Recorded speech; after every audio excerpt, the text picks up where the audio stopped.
The bowl of chopped acorns looks innocent, pale tan, nutty smelling, almost appetizing. But they're still saturated with tannins. Eating them raw would cause severe digestive distress and potential liver damage. The real work is about to begin. Section 4. The Great Leaching. Tannins are the defense mechanism that makes raw acorns toxic. They're water-soluble compounds that give red wine its dryness and tea its bitterness. In the concentrations found in raw acorns, they're not just unpleasant. They block protein absorption and can damage internal organs. But water-soluble means one thing: they can be washed away. The question is how to do it efficiently without destroying the nut's nutrition. The two methods, and why they matter. Medieval knowledge understood something that modern foragers sometimes forget. The temperature of the leaching water fundamentally changes the final product. Cold water leaching takes days, even a week. Acorns sit in cold water that's changed multiple times daily. The advantage is that this preserves the natural oils and keeps the starches uncooked. Cold-leached acorn flour thickens when cooked, making it good for porridges and gravies. The disadvantage is time. A peasant in the grip of famine often couldn't wait 7 days. Hot water leaching is faster, but it comes with trade-offs. Boiling removes tannins quickly, but it also cooks the starches and drives off some of the oils with the steam. The result is a sweeter flavor, but less nutritional density. Hot leached flour doesn't thicken the same way. Medieval peasants learned through bitter experience: never mix cold and hot water during leaching. Starting with cold water and then heating it, or alternating between cold and hot, causes a chemical reaction that permanently binds tannins to the acorn meat. Once this happens, no amount of additional leaching will remove them. The entire batch is ruined. Choose one method and stick with it completely. This is non-negotiable. The setup: a cast iron pot over an open fire. Wealthy peasants might have owned iron cookware.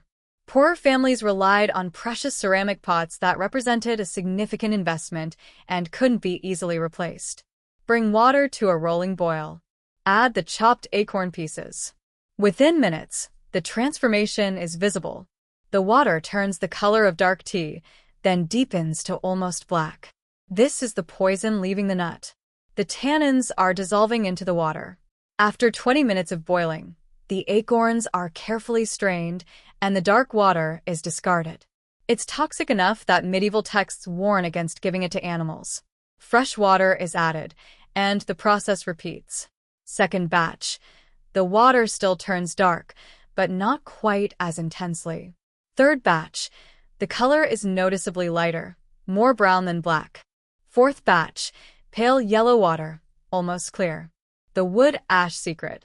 But medieval peasants knew something that dramatically sped up this process, a technique also documented among Native American tribes like the Menominee in the early 1900s, adding wood ash to the boiling water. Wood ash is alkaline. When mixed with tannic acid in boiling water, a chemical reaction occurs. The ash doesn't just mask the tannins, it actually transforms them into different, harmless compounds. What would normally take 5 or 6 water changes can be accomplished in 3. The method: after the first or second water change, add approximately 2 cups of fine wood ash to the boiling water. Ash from oak or hardwood fires works best. Let it boil for 20 minutes, then strain it through cloth to remove the ash particles. One more rinse in clean water removes any ash residue. This wasn't witchcraft. It was practical medieval chemistry, born from desperate experimentation and careful observation. Ash was free, available from every cooking fire. The knowledge of how to use it was priceless. How does one know when leaching is complete? Medieval peasants used the same method modern foragers use: taste. Take one small piece, rinse it in clean water, and chew it carefully. If bitterness remains, continue leaching. If the flavor is mild, nutty, and slightly sweet, like a boiled chestnut, the tannins are gone. That first bite of successfully leached acorn is a revelation. The dangerous, bitter nut has become food, completely safe, mildly pleasant, ready for the final transformation. For a medieval family, this moment represented triumph over nature's defenses. They had taken a toxic resource and, through knowledge and effort, made it nourishing. This skill was the difference between life and death. Section 5. The medieval cookout. With the tannins removed, the acorns are waterlogged, bland, and soft. The final step develops flavor through the oldest cooking method, fire. The simplest historical technique involved no cookware at all. Acorns were roasted directly in hot embers and ashes. This feels primal, connecting directly to prehistoric cooking. A bed of hot coals is raked to the side of the fire, away from active flames that would char rather than roast. The leached acorn pieces are patted dry and placed directly onto the ashes. They sizzle gently on contact. Using a stick, the pieces are turned regularly, ensuring even roasting on all sides. Within minutes, the aroma transforms. The boiled, starchy smell is replaced by a warm, nutty fragrance similar to roasting chestnuts. The color deepens from pale tan to rich golden brown. After 10 to 15 minutes of careful management, they're done. Raked from the ashes, brushed clean, and left to cool. They look like rustic roasted almonds, dark and appetizing. But roasted acorns weren't the only end point. A crucial medieval use was acorn flour, the emergency substitute when wheat stores ran empty. A portion of roasted acorns is placed on a flat stone anvil. Using a heavy river stone as a pestle, the grinding begins. This is, without question, the most physically demanding part of the entire process. Roasted acorns are hard and oily, and turning them into flour with primitive tools is an incredible workout. Slowly, through persistent grinding, the nuts break down, first into a coarse meal, then gradually into a finer powder. The resulting acorn flour is rich brown with visible oil content. The smell is intensely nutty and earthy. This flour appears in medieval chronicles during every major famine. Mixed with whatever other flour was available, millet, barley, even ground grass seeds, it bulked out bread recipes and kept families alive. Pure acorn bread was dense, dark, and heavy, but it was calories when calories meant survival. The physical effort of grinding makes the historical reality clear. A family trying to produce enough acorn flour to make a week's worth of bread would have spent days at the grinding stone. This wasn't food. This was labor. That dark brown, crisp-edged, aromatic treat has a texture that's immediately impressive, brittle and crunchy, with a satisfying snap. But the flavor is the real surprise. It's deeply nutty, genuinely delicious, like a cross between roasted chestnuts and hazelnuts with an earthy, smoky quality from the fire. There is absolutely zero trace of bitterness. It's not just acceptable for survival food, it's actually good, the kind of thing that would sell in modern farmers' markets as artisanal snacks. A small amount of flour is mixed with water to form a thick paste and cooked as a flat cake on a hot stone beside the fire, the way flatbreads have been made for millennia. The texture is dense and slightly gritty, as expected from stone-ground flour, but the flavor is remarkably rich and concentrated, even more intensely nutty than the whole roasted acorns. It's not bread as modern palates understand it. There's no light, fluffy texture. But it feels substantial in a way that modern wheat bread doesn't. A few of these dense, oily cakes would provide serious energy, exactly what a medieval peasant needed for a day of physical labor. Total time invested, approximately 5 hours of sustained work. The yield, a generous bowl of roasted acorns and maybe 1.5 cups of flour. For a single person, that's maybe 1 day's worth of calories. For a family of 5, it's a single, modest meal. By modern standards, the return on investment is absurdly low. 5 hours of hard labor for one meal is unthinkable. But medieval peasants didn't have modern standards, they had the standards of survival. In a time of famine, when grain stores were empty and cattle were dead, the calculus changes completely. 5 hours of work for a meal that keeps a family alive isn't a bad deal. It's a miracle. The acorn wasn't a food of choice. It was a food of necessity. Section 7. The unexpected twist. Acorns at noble tables.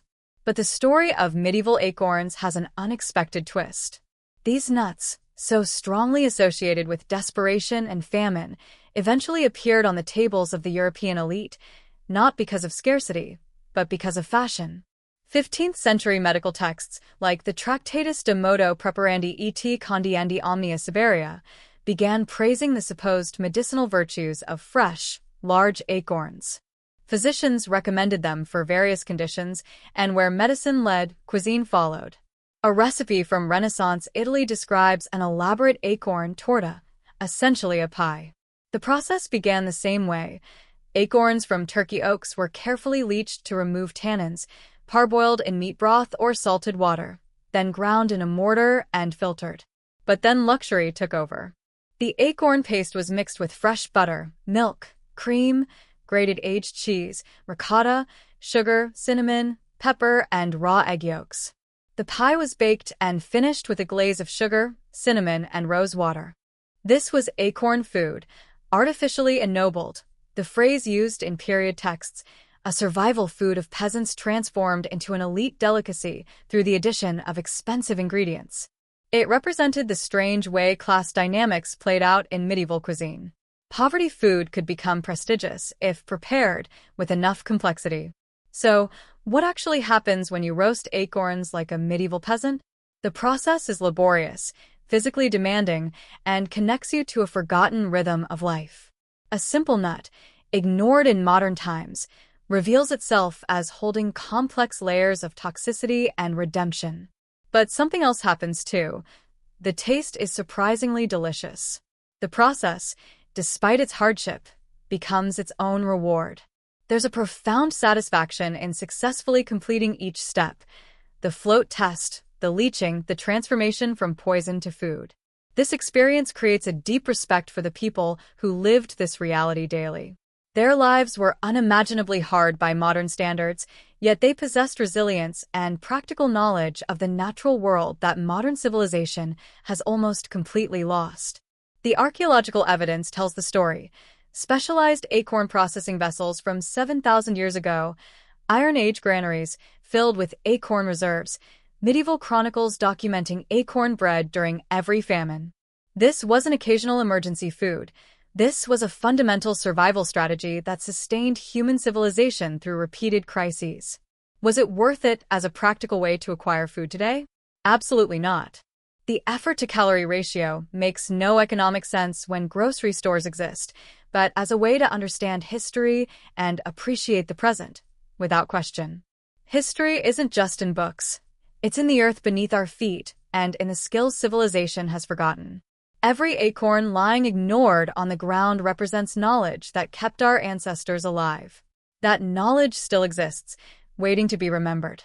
The Great Famine ended in 1322, 7 years after it began. But the memory of those years, the desperate harvest, the bitter nuts made edible, the families grinding flour by firelight, that memory shaped European culture for generations. It taught humility.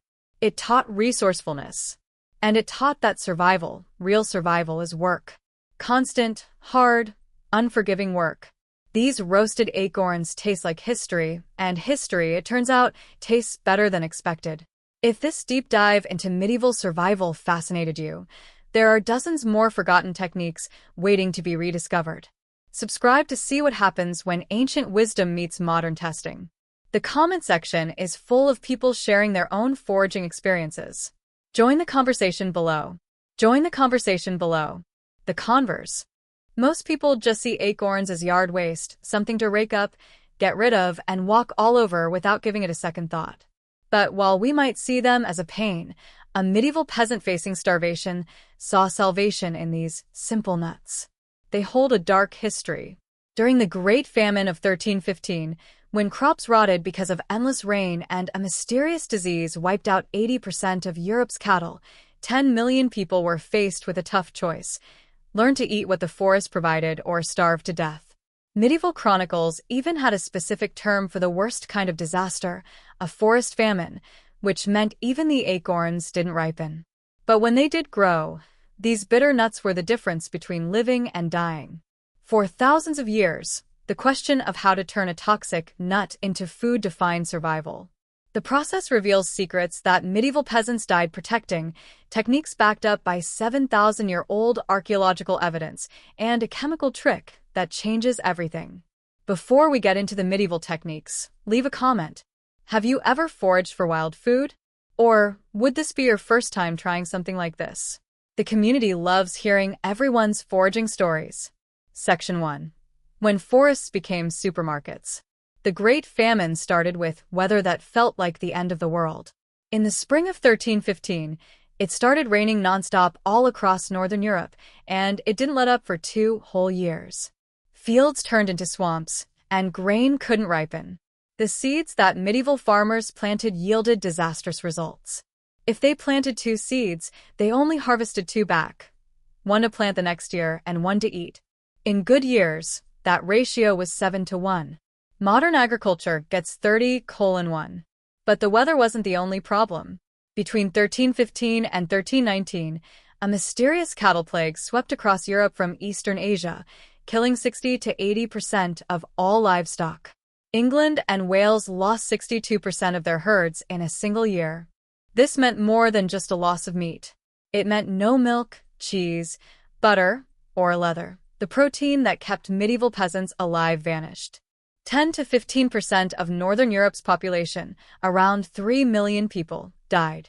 Chronicles from that time describe scenes that are almost too horrible to believe. King Edward II of England couldn't even find bread when he visited St. Albans, one of the wealthiest abbeys in the kingdom. People were eating horses, dogs, and even worse. Theft and murder became common as society fell apart. In this nightmare, the forest offered a bitter kind of salvation. Archaeological evidence shows just how important acorns were for human survival. 18 out of 20 ceramic containers that were analyzed had acorn starch granules in them, proving that they were processed intensely year-round. These weren't just tools used in emergencies. They were special acorn cookware, some of humanity's first specialized kitchen equipment. Even more revealing, excavations of Iron Age sites found 3 burned granaries filled with stored acorns. This wasn't just famine food. It was a strategic winter reserve, as vital as wheat or barley to pre-medieval communities. The ancient Greeks ate them. Pliny the Elder wrote about Romans grinding them into flour when they ran out of grain. During the Norman conquest of southern Italy in 1058, the historian Godfrey Malaterra wrote about desperate peasants stealing acorns from pigs to make bread, mixing them with millet flour to survive. But there's a reason why you don't find acorn trail mix in modern supermarkets. These foods can be dangerous. If you're enjoying this historical deep dive, a quick like helps share these forgotten survival skills with others who might need them. Thanks a lot. Section 2. The foraging. Raiding the forest. The journey starts in the woods. Medieval peasants didn't just see trees. They saw a seasonal ladder that required a huge amount of knowledge passed down through generations. There are 2 main types of oaks, and knowing the difference could literally mean life or death. Red oak acorns have extremely high levels of tannins, which require days of processing. White oak acorns have much lower tannin levels and sometimes even taste slightly sweet. A peasant could identify the species by the shape of its leaves, the texture of its bark, and the appearance of its acorns from 100 yards away. Autumn was harvest season, usually from September through October.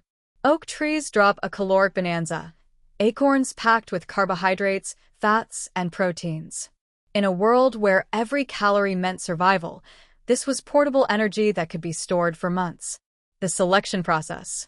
But not all acorns were worth the effort. Medieval foragers had strict rules, knowledge that had been refined over centuries. First rule, no caps. An acorn with its cap still on isn't ripe, and the nut meat inside isn't fully developed. Second rule, no cracks. Even tiny cracks can let in mold, which will ruin the nut and can spread through stored batches. Third rule, no perfectly round holes. These are exit holes from acorn weevil larvae that have eaten the nut from the inside. An empty shell weighs nothing and provides nothing. The collection process was backbreaking. To feed a family through the winter required not just hours, but days of constant gathering.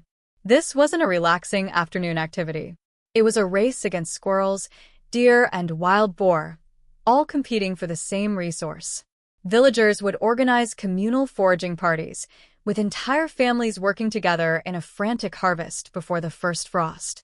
Back from the forest, one final quality check remained. This ancient technique appears in medieval texts and Native American traditions, the float test. Good acorns sink, bad ones float. It's simple physics. An acorn that's been eaten by weevils or is moldy has air pockets where solid nut meat should be.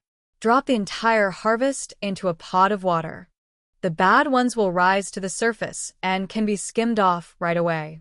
Every bad acorn caught here saves hours of wasted processing later.